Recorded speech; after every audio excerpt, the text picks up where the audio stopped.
Muy buenas tardes, estimados alumnos, estimadas alumnas.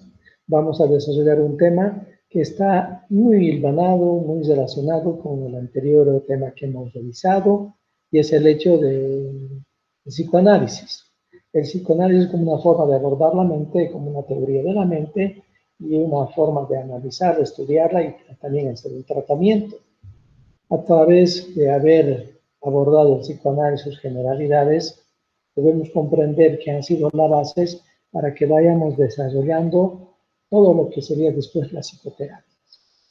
Aquella forma de tratamiento que tiene que ver con la palabra, de manera tal que la psicoterapia prácticamente que inicialmente deriva del psicoanálisis y de muchas de las formas de psicoterapia, las actuales y todo, derivan de ella y han rebasado el campo de la medicina y prácticamente han agarrado y han ido a abarcar todas las áreas de la actividad humana, y hay un cuadro muy pleomórfico, muy amplio de abordaje a través de la palabra los problemas que tienen los seres humanos.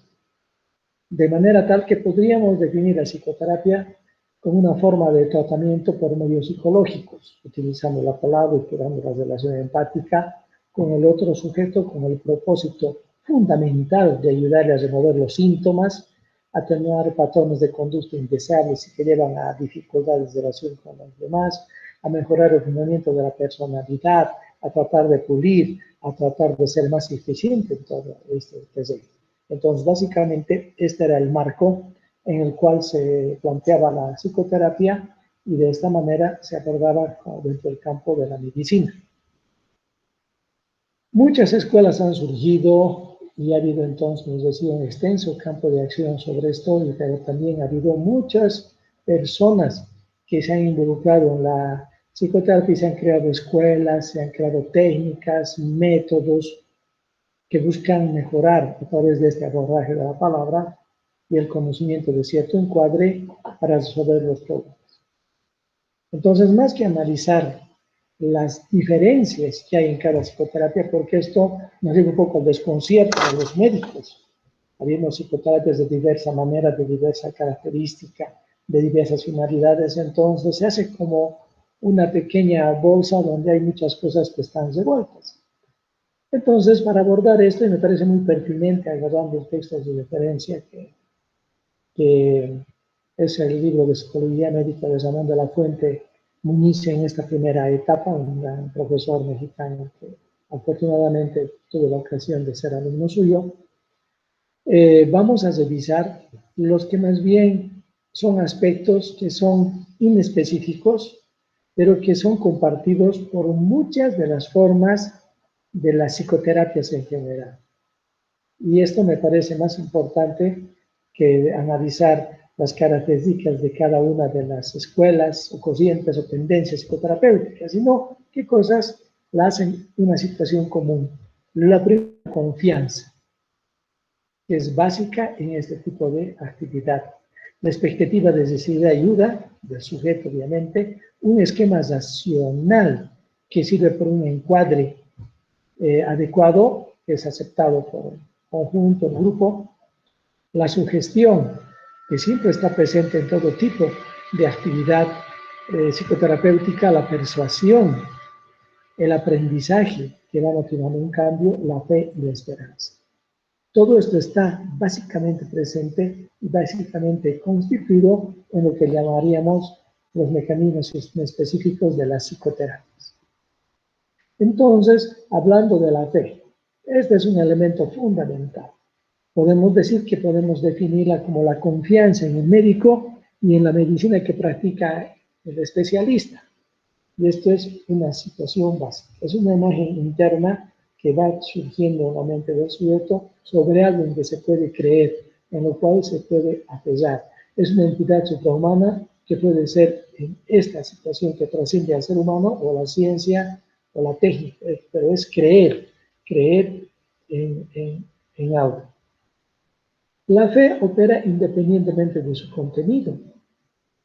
O sea, la fe es el mismo hecho de tener fe lo que le da esa característica a este tipo de experiencia humana. Y evidentemente el poder curativo de la fe está demostrado, sobre todo en los milagros en la Virgen de Lourdes, en Portugal. Se ha visto por lo menos 49, 50 casos documentados de pacientes que a través de la fe, a través de esta esperanza en algo trascendente a ellos mismos, algo por encima de la situación humana, ha resuelto problemas, por ejemplo, psicosomáticos. También se ha visto una regresión y una curación de tumores de crecimiento lento y también una solución de estados crónicos incapacitantes que no tienen una explicación médica como tal, pero que la fe, el creer, es lo que ayuda a resolver este tipo de experiencia y de actividad humana. La esperanza. Este es un elemento básico para que la gente pueda enfrentar sus problemas y para que pueda llevar adelante. Junto con la fe y la esperanza son los dos soportes fundamentales para que la psicoterapia pueda ir avanzando. La esperanza, dentro del término médico, sería un pronóstico favorable de un problema. Buscar la manera en la cual siempre haya una puerta abierta para que la gente pueda aferrarse a esto para enfrentar sus problemas, dificultades, patología. Es la inclusión del futuro en la conciencia, porque es algo que esperamos hacia adelante, que tenga un buen pronóstico. También significa tener expectativas positivas para llevar adelante esta situación. Para algunos es una profecía adecuada que va a cumplirse. Obviamente esta esperanza es racional, no es una esperanza trivial o una expectativa ingenua, como que ojalá que mañana no llueva, cosas. No, aquí son cosas mucho más profundas que tienen que ver con un acercamiento más racional hacia la posibilidad de creer favorablemente en que la situación se va a resolver de una manera adecuada, indudablemente. Obviamente lo contrario a la esperanza es el desaliento. Esta realmente es una puerta terriblemente difícil de atravesar porque la gente se puede abandonar cuando viene lo contrario, el desaliento. El paciente a través de la esperanza debe querer aliviarse. Y realmente esta es una búsqueda de prolongar la vida cuando no se quiere morir.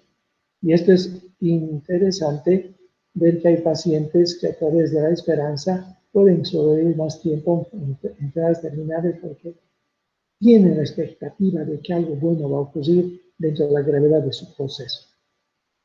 Un anciano o una anciana que espera que el nieto que vive en el exterior vaya a volver para poder despedirse, puede estar con la posibilidad de verlo, tener la esperanza de despedirse de su nieto querido, y es así.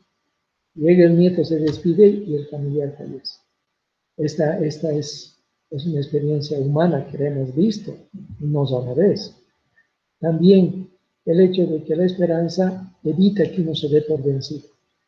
Porque cuando uno se da por vencido frente a las contingencias de las enfermedades, la enfermedad se abre paso de una manera rápida, violenta en el organismo del sujeto. La esperanza es muy importante que podamos brindar, y la psicoterapia, la fe y la esperanza son dos elementos muy importantes que estoy mencionando. Los médicos siempre despertamos expectativas favorables, no infundadas, no expectativas sin razón, sino que siempre damos expectativas favorables dentro del problema y la gravedad. Podemos tener este espacio. Y así tenemos que manejar. No vamos a basarnos en cosas reales o suposiciones infundadas, pero siempre abrimos una puerta. La idea de la esperanza compartidas entonces brindan una gran posibilidad de que el sujeto vaya entendiendo la situación y vaya enfrentándolo de mejor manera. Obviamente estas cosas también combinadas se ven en otro tipo de prácticas, como son la magia, el curanderismo, síntomas paralelos de medicina, el efecto placebo, que es una situación muy interesante. Solamente que quienes practican la magia o el curanderismo no tienen la obligatoriedad que tenemos nosotros los médicos para responder la mejor capacidad y tratar de que las cosas sean buenas. Y la psicoterapia, que es algo que ya está estructurado, como hemos dicho, muchas veces la psicoterapia va asignando significados a los cuestionamientos, a los dolores, al sufrimiento y dando la fe y la esperanza. El segundo aspecto en específico en las psicoterapias es el marco teórico, un sistema conceptual para asignar significados y entender los síntomas, a la enfermedad, a la conducta, a la experiencia personal frente al sufrimiento y a los diversos estados psicológicos que puede tener el paciente. Todo este marco teórico que es este marco conceptual se apoya en la necesidad de todo ser humano, en la necesidad humana, diré así, de ser amparado, de ser protegido. Entonces, la psicoterapia brinda esto también a través de un marco teórico, lógico, consensuado y aceptado por el grupo y el sistema. Dentro del marco teórico que se da en las psicoterapias, hay algunos aspectos que vienen del psicoanálisis y que se han quedado como fundamentos de todo tipo de terapia y se rescatan la importancia y la trascendencia de estas formulaciones psicodinámicas a través del tiempo. Por ejemplo, uno de los aspectos fundamentales que se rescatan del pensamiento freudiano psicoanalítico en las diferentes psicoterapias es el concepto del inconsciente y el de depresión. El concepto del inconsciente, como dijimos, abordando esta área que está por fuera de la conciencia, en lo más profundo del aparato psíquico, donde están las pulsiones, las fantasías, los temores, los traumas, y el concepto de depresión, que es la energía, la fuerza con la cual todas las cosas son puestas en el inconsciente, aquellas situaciones, experiencias, recuerdos, eventos que son insufribles, que son eventos que nos obligan a golpear nuestra autoestima, nuestra seguridad, y eso básicamente puede estar reprimido en lo más profundo del inconsciente de una forma automática. Ese concepto y esta formulación psicodinámica es la que es central y es muy importante. La otra, como existe una vida inconsciente, esta formulación implica que la conducta motivada en su origen está por fuerzas irracionales. Por ejemplo, el odio, la cólera, el anhelo de poder, el anhelo de depender y todo esto es lo que va determinando muchas conductas. Y estas son fuerzas irracionales que se mueven también a este nivel inconsciente. Otro aspecto y una formulación psicodinámica muy importante es el concepto de conflicto interno y los mecanismos de defensa. Estas contraposiciones que tiene el aparato psíquico entre el querer hacer y con una catexia que uno puede y una contracatexia que no le permite expresar aquello que quisiera expresar, por ejemplo, la sexualidad de una manera totalmente libre o de cierta manera irrefrenable o algo, tiene que haber un control y una fuerza contracatéxica que hace que esto pueda ser manejado a través de los mecanismos de defensa, a través de todas esas actitudes que tenemos para preservar nuestro equilibrio psicológico, ¿sí? Si a un paciente le decimos que tiene una enfermedad grave y que tiene cáncer, el paciente no se va a desorganizar en ese momento, el paciente que va a decir, no, la negación. No, doctor, yo creo que aquí hay una equivocación. A ver, permítame tomar los exámenes, los tacos, para mandarlos a revisar en otro laboratorio de patología. No es que el paciente desconfíe de nuestro trabajo, sino que está utilizando un mecanismo de defensa para lidiar con los conflictos que surgen en este momento ante la vida y ante la vida de enfermar o de morir. Pero la negación puede ser un mecanismo que surge inmediatamente. ¿Y qué está haciendo el mecanismo de defensa? Inicialmente, como la negación, tratando de dar tiempo para que la persona vaya organizándose psicológicamente, entendiendo y poco a poco ir aceptando en ese sentido. Y de esta manera se podrá dar la situación. El individuo que es sumamente agresivo y todo esto que convierte su agresividad en una práctica deportiva, de contacto, de pelea, está haciendo una sublimación con el mecanismo de defensa, en fin. Entonces, muy importante los conflictos que tiene el sujeto con las cosas que no acepta y los mecanismos de defensa que buscan un nuevo equilibrio permanentemente. Esa otra formulación psicodinámica que se rescata del psicoanálisis y que se mantiene como un elemento vigente y no específico. La concesión psicodinámica del carácter para entender la forma de las demás relacionarse en el contexto de que ha habido unas fases psicosexuales que hemos atravesado. Estas diversas fases pueden tener fijaciones y todo esto, y de esta manera van las bases para el carácter, y de esta manera también nosotros empezamos a vivir entre humanos. Y otro de los aspectos básicos en las formulaciones psicodinámicas y también que nos ayuda a entender este proceso es la influencia de la infancia en la vida y el carácter. Una de las mayores tragedias que puede tener el ser humano es perder a los padres en edades muy tempranas, en la huerta. Esto va marcando el destino de un sujeto. Es un embarazo en la adolescencia. Entonces, las condiciones del mismo proceso de desarrollo, parto, el contexto familiar, todo eso, y la edad de los padres para abordar una situación tan trascendental y comprometida como es la crianza de los hijos, puede estar teniendo sus dificultades. De esta manera tenemos un ser humano que potencialmente podría tener problemas pues, al nacer, por ejemplo, y también una posibilidad de que haya abuso en su vida. Eso está documentado en los embarazos de adolescentes y también embarazos con poca estructura social de apoyo. Entonces, la infancia es de esto. Y de esta manera es la importancia que tiene que ver, que tiene que tener la infancia en la vida y el carácter de las personas.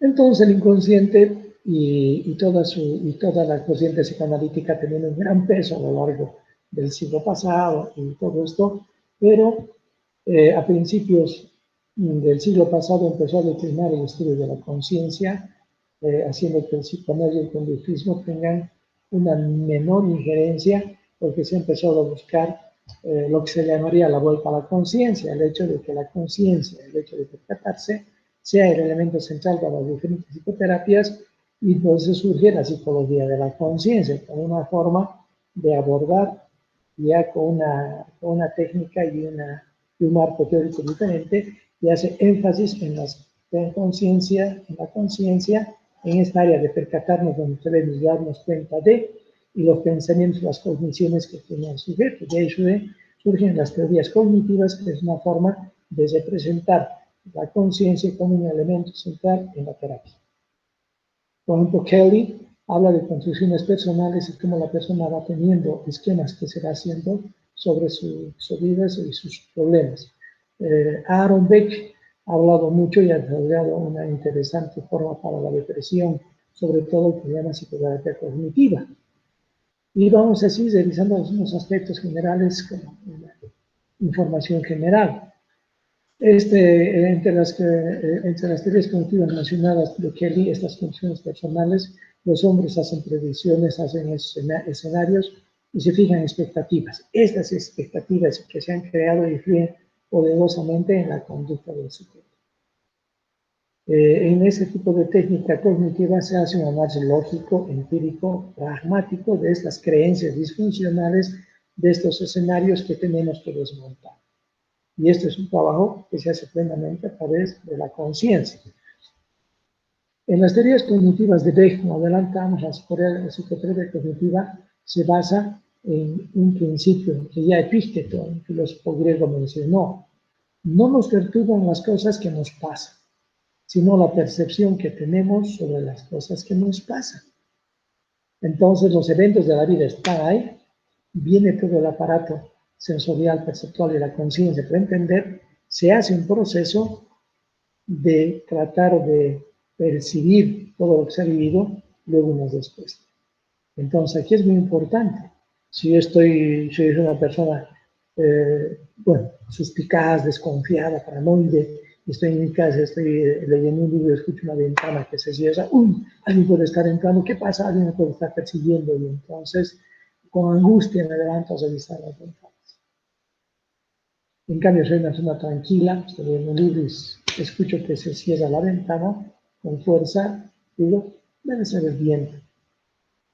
El otro ha respondido, puede estar entrando, o sea, estás respondiendo con angustia. Yo digo, puede ser el viento.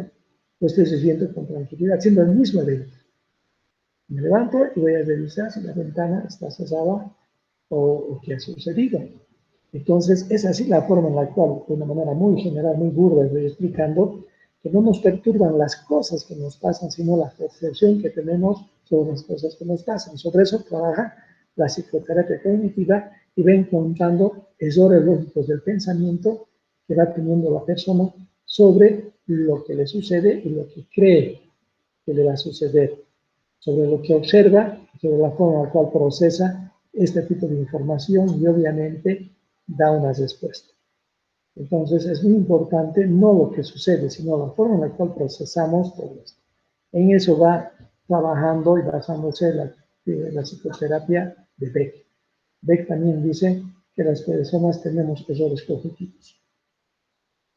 Ahora bien, el papel de la voluntad en la psicoterapia, si hemos hablado de un retorno de la conciencia, entonces la voluntad es un factor fundamental sobre esto, y esto se relaciona con la libertad, con la responsabilidad y los valores que puede tener el ser humano para lidiar con su realidad.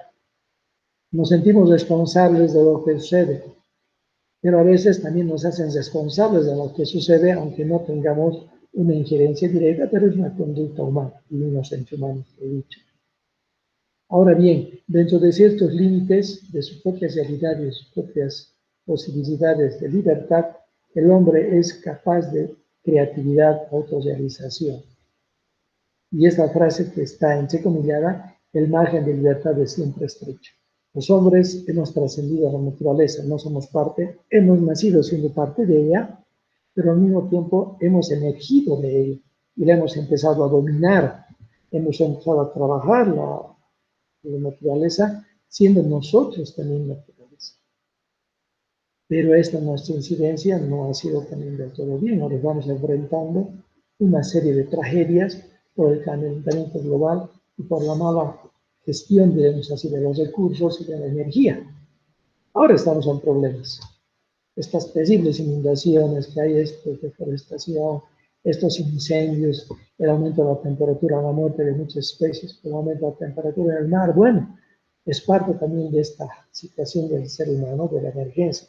Pero al mismo tiempo que hemos trascendido a la naturaleza, no podemos decidir cuándo vamos a nacer, en qué momento nacemos, y también no podemos decir cuándo nos vamos a morir.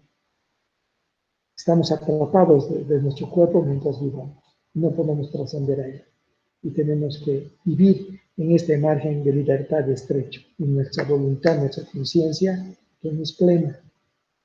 Hay un área que está detrás de lo que nos damos cuenta y está interviniendo en nuestras decisiones, en nuestra forma de relacionarnos, en nuestra forma de elegir pareja. Entonces, el margen de libertad del ser humano es este. En relación a los valores y las creencias en psicoterapia, en todas las psicoterapias en general, podemos decir que hay un fusionamiento de los valores en estos nuevos tiempos y de esta manera las psicoterapias han crecido mucho porque el ser humano busca respuestas, busca tratar de reorganizar su mundo, sus valores. Pero aunque los cuestionemos, no pueden prescindir de ellos. No podemos hacer a un lado los valores con los cuales vivimos y los valores que tienen que ser valores universales y que tenemos que manejar de esto. Ahora bien, estos valores están presentes en el terapeuta. Por ese motivo, el terapeuta debe tener una neutralidad técnica sobre la utilización de los valores propios. Ningún terapeuta puede agarrar y puede expresar sus propios valores y adoctrinar a los pacientes, no puede hacer eso. Y de esta manera se llama esto neutralidad técnica y hay que hacer un examen constante de la contratransferencia, de aquellos sentimientos que el paciente nos despierta, que representan eventos de nuestra vida, la vida del terapeuta, con figuras importantes del pasado, que el paciente puede estar representando. Entonces hay que darnos cuenta de eso para que podamos manejar. Si bien no podemos hacer a un lado nuestros valores generales, tenemos que evitar adoctrinar a los pacientes en nuestros valores personales. Fromm decía que básicamente en toda terapia tenía que haber valores humanistas, valores que rescaten la condición y la dignidad humana. Entonces, estos valores, según Fromm, aparte del amor, de la productividad, de la preocupación por generaciones que vienen, deben ser racionales estos valores y libres de suposiciones metafísicas y ser consistentes frente a la realidad y al contexto del bien de la humanidad. Entonces, sí, esos pueden ser valores que van a estar insertos en una forma de psicoterapia, pero recordemos que el terapeuta, el médico, no puede imprimir sus valores en sus pacientes. Tiene que ser muy respetuoso de los valores ajenos, pero obviamente siempre estar hablando de los valores humanistas. Espero que esto quede claramente entendido. Dentro de los diversos modelos de psicoterapia, de manera de información, voy a mencionar solamente algunos para que me vaya estacionando en una forma de psicoterapia a la cual voy a dedicarle más tiempo en esta gestión. Bela y Esmal, dos panelistas psiquiatras y psicoterapeutas, han desarrollado la psicoterapia breve de emergencia e intervención en crisis. Si nosotros recordamos el modelo psicoanalítico, era un modelo que tenía años de tratamiento, una frecuencia de 3 a 5 veces por semana y que no tenía prácticamente un cierre, que era a lo largo de la vida de un sujeto. Los 5 años es un tiempo más o menos general de abordarse en psicoanálisis. En cambio, a través de que es una técnica cara, es una técnica que invierte mucho tiempo también, sobre todo dinero, entonces he buscado técnicas que puedan estar a la altura de los requerimientos actuales de personas que tienen que resolver sus problemas y que no van a esperar a resolver después de 2 años de tratamiento. Entonces, ahí se ha desarrollado la psicoterapia breve, que busca un alivio sintomático, rápido y un equilibrio no más allá de 5 sesiones.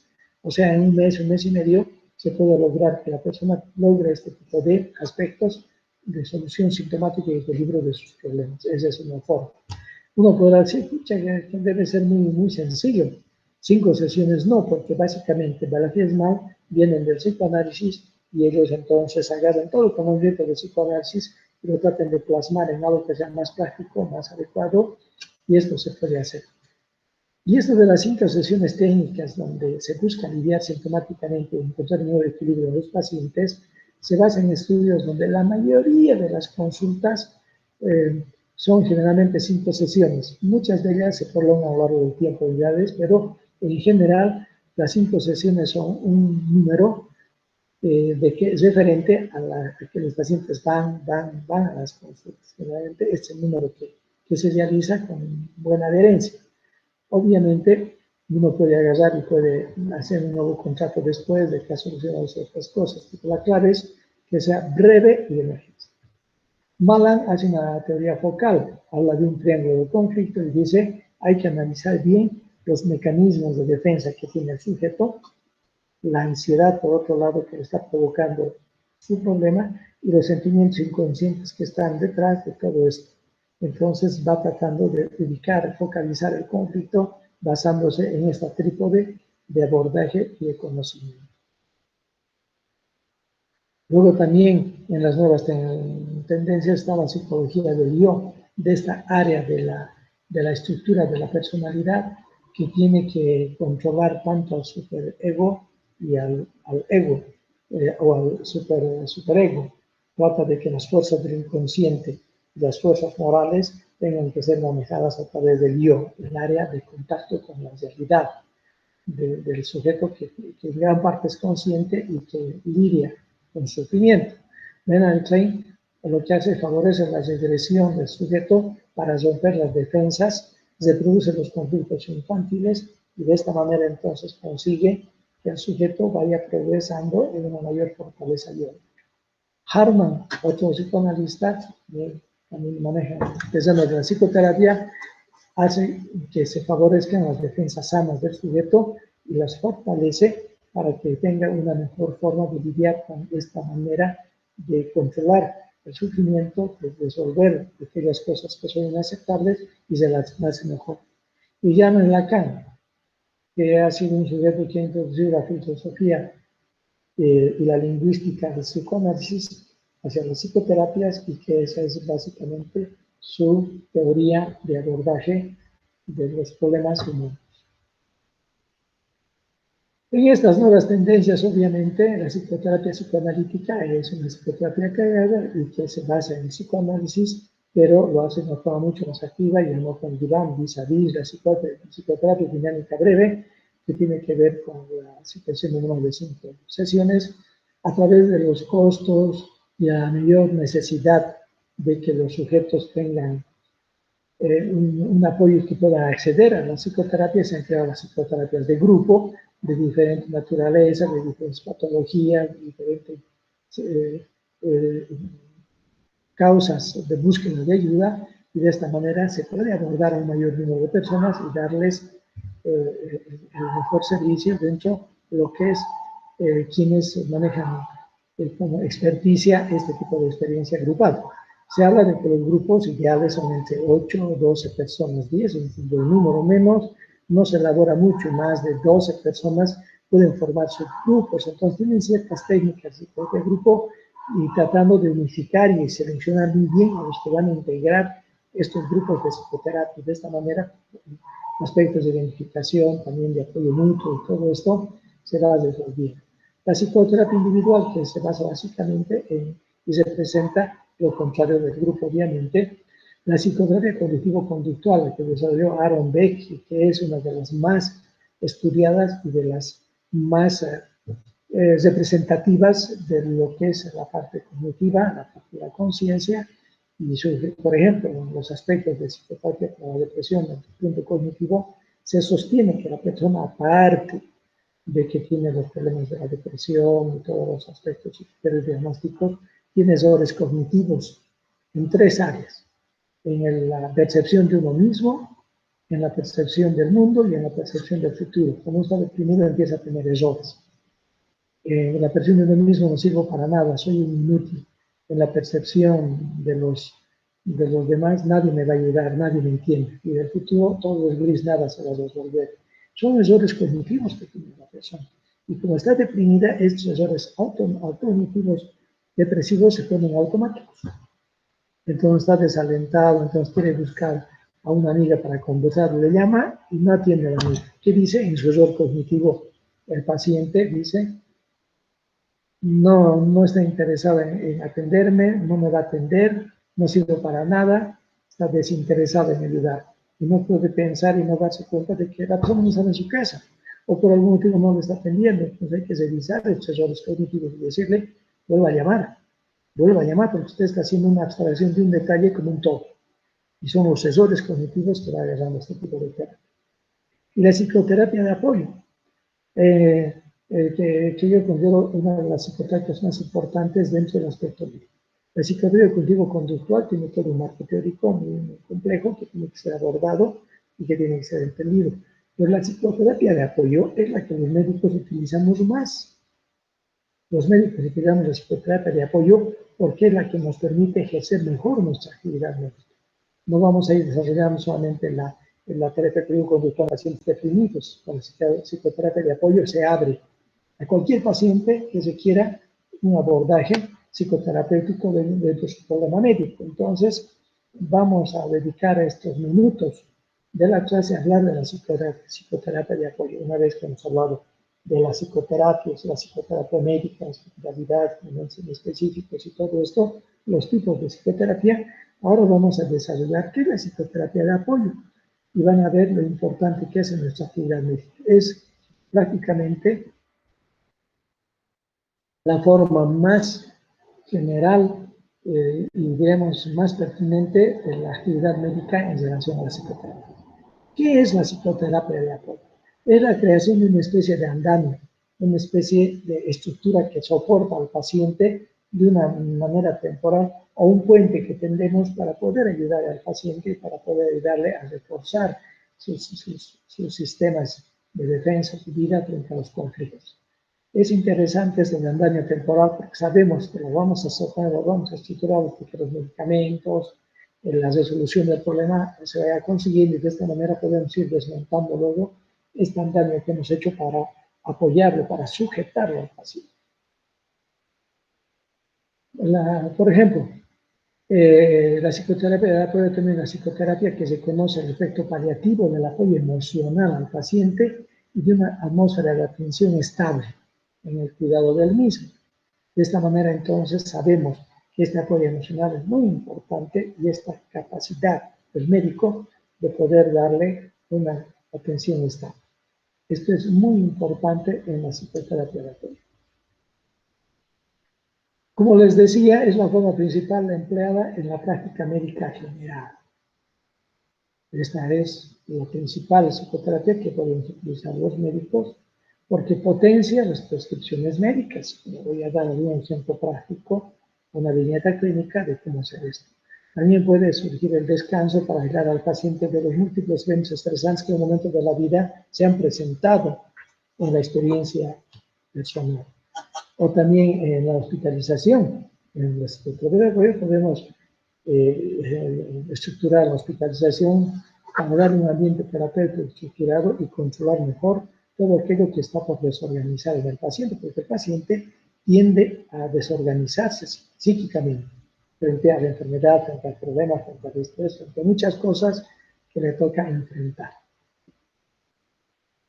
Puede aplicarse como tratamiento principal o auxiliar, evidentemente, porque en ocasiones el apoyo es lo más importante. Y auxiliar es cuando necesitamos llegar a un tipo de aceptación de la terapia, de aceptación de un tratamiento, de aceptación de una intervención, de aceptación de un esquema. Entonces, puede llevarse en los dos aspectos.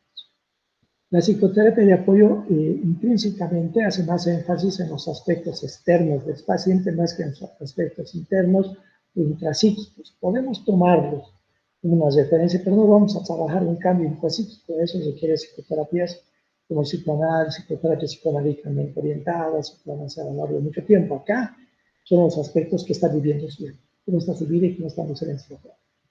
Por lo tanto, aborda los factores estresantes y sus influencias de estos factores sobre un yo que ya está dañado, un yo que está inseguro, un yo que está sufriendo ya algún tipo de angustia, pero está atravesando el sufrimiento en ese momento. Entonces, todo esto es abordado por la psicoterapia de apoyo. ¿Cuáles son las indicaciones para la psicoterapia de apoyo? Cuando el psicoanálisis o la psicoterapia psicoanalítica no son posibles. Esto puede ser porque el paciente tiene una pobre fortaleza yoica, tiene una pobre fortaleza para enfrentar los problemas, para abordar, no tiene una buena tolerancia a la frustración, por ejemplo, o que esté en un riesgo de descompensación y que puede entrar en una depresión grave o que pueda producirse algún tipo de psicosis. Entonces, en este caso, esta área de apoyo es la más importante. Por lo tanto, está abordando las crisis agudas, accidentes, enfermedades graves, incapacidad temporal de organizarse, eventos estresantes, duelos, pérdidas, todo este tipo de aspectos son aquellos en los cuales los médicos podemos intervenir a través de la psicoterapia de apoyo.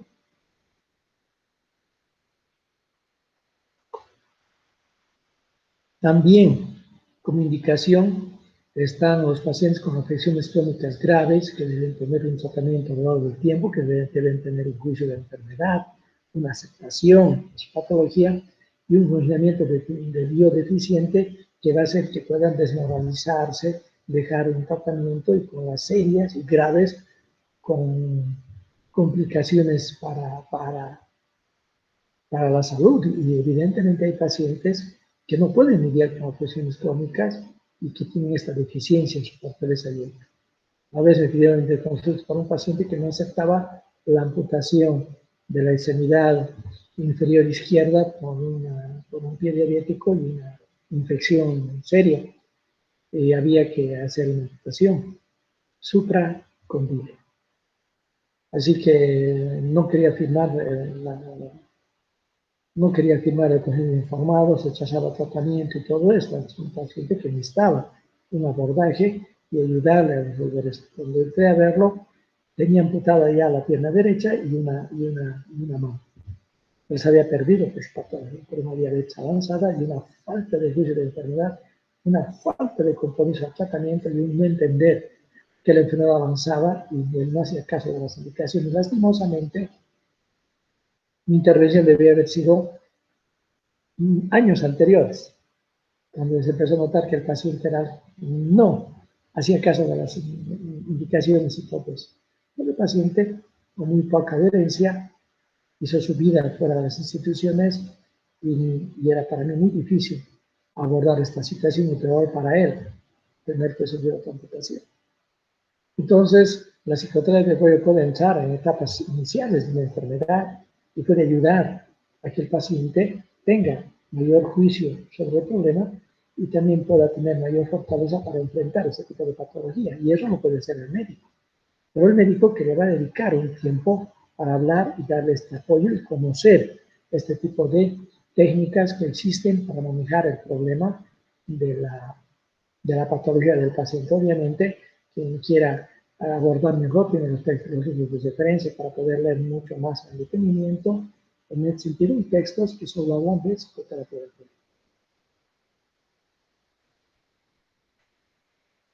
También entre las indicaciones, que son, miren, son amplias, pacientes con déficits cognitivos y que no van a poder entender, o no pueden tener la capacidad de la introspección y resolución a otro nivel de sus conflictos, para ellos también está la parte de apoyo.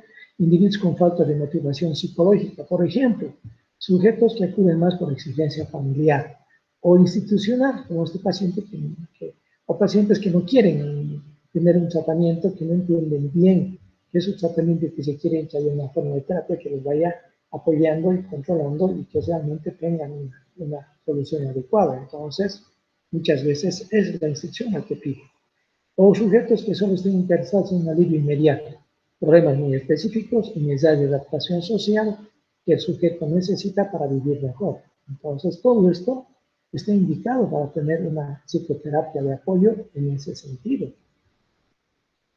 Contraindicaciones, en realidad no hay contraindicaciones porque todos necesitamos apoyo, todos necesitamos entender mejor en un momento determinado y tener las herramientas para lidiar con los problemas. Y en ese sentido, contraindicaciones como tal no podemos manejar. Los objetivos. Los objetivos de la psicoterapia de apoyo es la atenuación o alivio de los síntomas que está teniendo el sujeto en un momento determinado, es controlar los síntomas y estabilizarlo de una atmósfera protectora que a veces requiere la hospitalización para darle este ambiente. Pero necesitamos nosotros protegerlo y tratar de evitar el sobreestrés que está viviendo la desorganización. También entre los objetivos está la reestructuración conductual y mejor adaptación a sus problemas, porque hay muchos patrones de comportamiento que tienen los pacientes que son negativos y que molestan mucho al sistema de salud y los médicos tenemos que ir pagando a las enfermeras problemas que tiene en su conducta el sujeto porque piensa que esta enfermedad que tiene es culpa de nosotros, cuando en realidad es el hacer de la vida. Le tocó tener ese problema y lo tiene que enfrentar, pero esa ira a veces se desplaza y se puede desplazar cuando está más cerca de la familia y nosotros. También dentro de los objetivos de la psicoterapia médica es lograr un nuevo equilibrio frente a las dificultades, incrementar la capacidad integradora que tiene el sujeto para fortalecerse y de esta manera resolver los conflictos psíquicos, los conflictos de vida. Como ven, es muy amplia la forma en la cual se puede ayudar a través de esto, de esta necesidad de ser amparado de cada sujeto, de ser escuchado, y a través de esta forma de manejo de técnicas y de confrontaciones. Dentro del enfoque principal de las técnicas se emplean diversos métodos aislados y otros combinados. El liderazgo cálido, amistoso, sólido, que tiene que ser, el apoyo para el desarrollo de una independencia legítima, la hospitalización y aceptación de la medicación, por ejemplo, una guía y un consejo para las dificultades, pero dentro de una técnica donde el médico le brinda pues este puente, el médico le coloque el andamio para poder sujetar. Pero, ¿cómo podemos sintetizar con todo esto? Bueno, con un caso clínico. Con un caso clínico, en el libro, en el test de referencia, hay un caso clínico interesante de un sujeto que no reconoce que necesitaría esta ayuda y va siendo presionado por mi familia y poco a poco se va abriendo. Pero un caso que yo he tenido que atender, que habla del apoyo que podemos hacer y la forma en la cual podemos abordar a este paciente, conociendo pero ciertos aspectos del psicoanálisis y conociendo también los mecanismos de defensa y conociendo también las fases psicológicas que los enfermos, los pacientes atraviesan para poder lidiar con la enfermedad. Recuerden, les haré un recuerdo breve, la negación como primer evento que ocurre, la etapa de shock o la etapa de ira, que llamamos, frente al evento, la etapa de negociación, todo va a ir bien, voy a someterme a tratamiento médico, la etapa de depresión, cuando las cosas no se han resuelto, y al final la aceptación. No todos van a poder atravesar estas etapas psicológicas frente a los eventos catastróficos, ¿no? La negación, la ira o shock, la depresión, la negociación, la depresión, la aceptación. Bueno, el orden también puede irse de una u otra forma y retroceder y no bueno. Entonces, aquí todo eso tiene que conocer el terapeuta, ¿no? No solamente decirle bonitas palabras y que a través de esto échale ganas, te va a salir. No, tiene que conocer todo esto para poder abordar. Entonces, la psicoterapia de apoyo se basa en alguien que tiene conocimiento de muchas de los conceptos básicos del psicoanálisis, de las terapias y de los eventos psíquicos, ¿no? Entonces, no todos vamos a poder brindar apoyo, sino las personas que se preocupan y que leen un poco más para hacer psicoterapia de apoyo. Vamos a precisar, decía, un caso clínico de un paciente que está en un hospital de especialidades generales y también tiene un área de oncología. Y viene un médico y me dice, quisiera que vayas a hablar con este paciente porque este paciente ha agarrado los medicamentos y ha dicho, yo no voy a tomar agarrado y me los ha arrojado a mis pies. Todos los medicamentos que justamente yo fui porque las enfermeras me dijeron que no podía tomar y todo esto, él estaba agarrando un puño y me los arrojó. Tengo miedo de que pida falta voluntaria porque necesita tratamiento. Lo va a hacer y no vamos a poder detener, pero quisiera que tú lo puedas hacer. Entonces yo agarré, ingresé a la habitación, abrí la puerta y de repente el paciente me miró y el paciente me había conocido. Me había conocido. Estaba enojado, en sus ojos me mira y dijo, lo único que faltaba, que venga el loquero a verme. Yo quería ver si en esta clase decía, me dijo, que venga el psiquiatra a verme. No, la palabra exacta que utilizó pues, que venga el loquero a verme. En ese momento yo me di cuenta que estaba este sujeto atravesando una etapa de ira dentro de las etapas psicológicas que hacen los seres humanos frente a las contingencias graves y que estaba en un error de comportamiento, en un error conductual. A través de esta actitud, lo único que iba a hacer es que los médicos se vayan replegando y va a ser más difícil su abordaje. Cuando dijo eso, me miró y dijo eso, yo no me sentí molesto. Yo me sentí cómodo, porque ese es mi trabajo, entender el comportamiento humano, entender el sufrimiento humano. Yo no tenía ningún tipo de malestar ni de ira, me sentía cómodo y dije, vamos a ver cómo me vivo. Porque si hubiera estado molesto, a lo mejor cerrar la puerta e irme. ¿Cómo le iba a ayudar a un paciente si yo estaba también con ira? ¿Cómo contratransferencialmente yo iba a trabajar con un paciente al que me había obligado a ver? Si yo contratransferencialmente no puedo con un paciente, me voy a derivar, me doy cuenta de que algo no está bien. No, pero es mi trabajo. Así que me acerqué, entré a la habitación, me acerqué y le miré a los ojos directamente. Y con toda sinceridad, con una actitud empática, una actitud de manejo de la comunicación, lo miré a los ojos directamente y le dije, yo no he venido a discutir con usted, yo he venido a ayudarle, yo he venido a ver qué puedo hacer por usted. Y le hablaba con mi corazón, le hablaba con mis afectos, y con un tanto, total ecuanimidad en el momento. Estaba molesto mirándome, yo tranquilo, tranquilo como estoy ahora, como estoy ahora. Yo he venido a ver cómo lo puedo ayudar. No voy a discutir con usted. ¿Qué puedo hacer por usted, señor? ¿Qué está pasando? El hombre me miró y vio la sinceridad que tenía, porque no podemos mentir. Cuando vamos a mentir hacemos un movimiento, evitamos mirar a los ojos. El sujeto bajó la vista, empezó a llorar, a sacudirse en espasmos de sollozo, o sea, hombre torpe, hombre rígido, empezó a llorar y me decía, doctor, me siento muy mal, siento que me estoy muriendo y no creo estar recibiendo ayuda. No me estaba ayudando. Entonces yo acerqué una silla y me senté a su lado y dejé que él exprese todo este dolor que en muchos meses o años, no sé dónde, se derrumbó en llanto. Yo estuve ahí a su lado, me senté. ¿Por qué? Porque Cuando uno va a hacer una psicoterapia de apoyo y una psicoterapia, tiene que estar sentado con el paciente, tiene que estar vis a vis, tiene que estar con el mensaje de que estoy a tu lado, te estoy acompañando, estoy aquí. En general, cuando los médicos pasamos visita a los pacientes, estamos de pie. Estamos de pie, ¿por qué? Porque tenemos que irnos, tenemos mucho trabajo, tenemos este paciente, revisa esto de clínica, otro paciente y vamos pasando visita. Nosotros, los terapeutas, tenemos que sentar. Y al sentarnos establecemos esta comunicación y también estamos al mismo nivel. Estoy aquí, estoy contigo, vamos a compartir esto. Y así fue que empezamos. El hecho de escuchar, el hecho de que aborde todos sus miedos, sus temores, sus frustraciones, y empecé a orientarlo en el hecho de que si no se hace el tratamiento, el camino va a estar terriblemente difícil. Se va a hacer un camino de solo ida, sin retorno. Pero con el tratamiento hay una posibilidad, hay la fe, hay la esperanza. Y eso es lo que brindamos al paciente.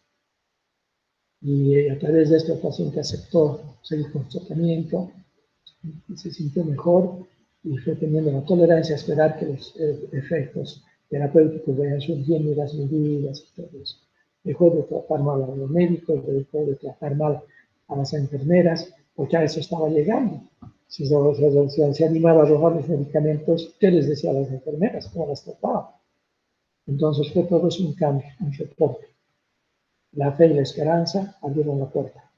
Y el señor se excusó, se disculpó, le dije, no tiene que disculparse, es genuino, su enojo es genuino, su ira es pertinente, porque se está causando un gran problema. No, no se preocupe, usted no tiene por qué disculparse por ello, simplemente tiene que cambiar sus patrones.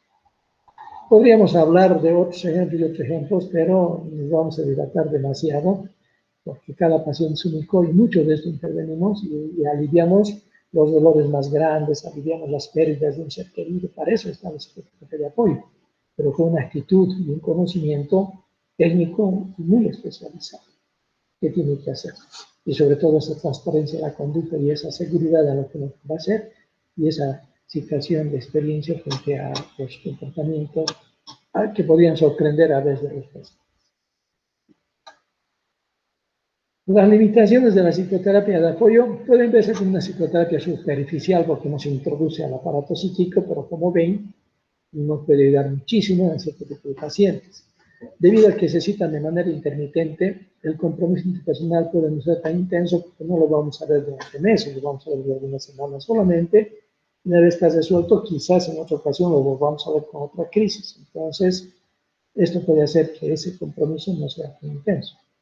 Se deben aceptar las limitaciones personales del paciente y recursos psicológicos para poder llegar hasta cierto punto. De ciertas maneras, yo puedo tener un paciente que tenga cáncer y que lastimosamente no pueda ir avanzando en las siguientes etapas y quedarse simplemente entre la ira, la depresión, la ira y la depresión, no poder avanzar más en relación a las etapas de la enfermedad y a la psicoterapia médica. Para finalizar, en ocasiones los tratamientos llegan hasta cierto punto, ya no se ve ir más allá, no se puede ir más allá. Ahí se necesita entonces básicamente el hecho de la palabra, del apoyo, de la compañía, de la empatía. Por lo tanto, nosotros ofrecemos una visión del mundo y de la realidad más acorde a lo que se está viviendo y con mayores expectativas adecuadas. Es una experiencia emocional correctora porque el paciente también puede ir cambiando ciertas actitudes y conductas que ha tenido para manejar mejor, entenderse mejor y todo esto. Y como en este caso clínico, este paciente que pueda entonces cambiar un comportamiento a través de esto. También una oportunidad de adaptarse y vivir mejor de lo que nos ha enfrentado. Tenemos que tener dignidad para enfrentar las cosas. Y aquí viene también una pequeña vivienda clínica que sí la puedo contar, que no es amplia. Es una paciente con cáncer gástrico que ya tiene metástasis, que se ha hospitalizado ya para paliar en el hospital sus molestias y todo eso en 2 semanas y media antes de lo que va a ocurrir. Yo estoy con ella conversando, es una mujer casada, de hijos, muy religiosa. Y tiene muchas dificultades para enfrentar la gravedad de su problema, el sufrimiento, tener ya que está en la última etapa de su enfermedad y de su vida, y yo estoy acompañándola, está hospitalizada, yo voy básicamente cada 2 días a hablar con ella, conversar, a hablar, escuchar sus temores, sus miedos, sus preocupaciones, y vamos a avanzar. Pero ya 2 semanas más o menos después de hospitalizarse, las cosas están yendo cada vez peor, ya el compromiso general es mucho más grande, y me dice, doctor, las cosas no están yendo bien, ¿verdad? Sí, señor, no están yendo bien. Están muy comprometidos en el proceso. Sí, dice, eso me comentaron ya hace unos meses cuando me dijeron que hicieron todo lo que tenían que hacer y de repente me dice, doctor, quiero pedir un favor. Sí, dígame, le digo. Sucede de que usted me ha acompañado a todo este proceso, me ha apoyado, dijo esa palabra, y ahora que estamos ya al final de esta experiencia, yo quiero pedirle que cuando yo muera, usted me pueda acompañar hacia mi última morada, que esté junto a mí. En ese momento yo miré hacia la ventana, era febrero, estaba lloviendo. Miré hacia la ventana, tomé interés y le dije con toda seguridad, sí, yo la voy a acompañar. Entonces yo y se quedó en este momento. 3, 4 días después hizo una encefalopatía hepática y 4 días después falleció. Tranquila, con una dignidad y con una fe. Ojalá que todos los seres humanos podamos enfrentar estas experiencias difíciles, estas experiencias que llegan al límite, pero que conservemos nuestra dignidad. Y los médicos estamos para ayudar a los pacientes a que sean dignos, que tengan siempre una dignidad frente a la vida, que tengan las mejores condiciones, aliviar el sufrimiento y el dolor. Aunque el camino pueda ser difícil, la palabra, la esperanza, la fe, la empatía, el acompañamiento son muy importantes. Queridos alumnos, queridas alumnas, hemos llegado al final de esta clase. Ya vamos a estar compartiendo el siguiente jueves. Les agradezco su participación y pues ya saben, estamos a la orden para cualquier cosa que deseen comentar y todo en los canales institucionales, nuestro WhatsApp, estamos a sus servicios. Un gusto nuevamente saludarlos, cuídense, que todo esté bien, hasta el siguiente jueves, estimados alumnos.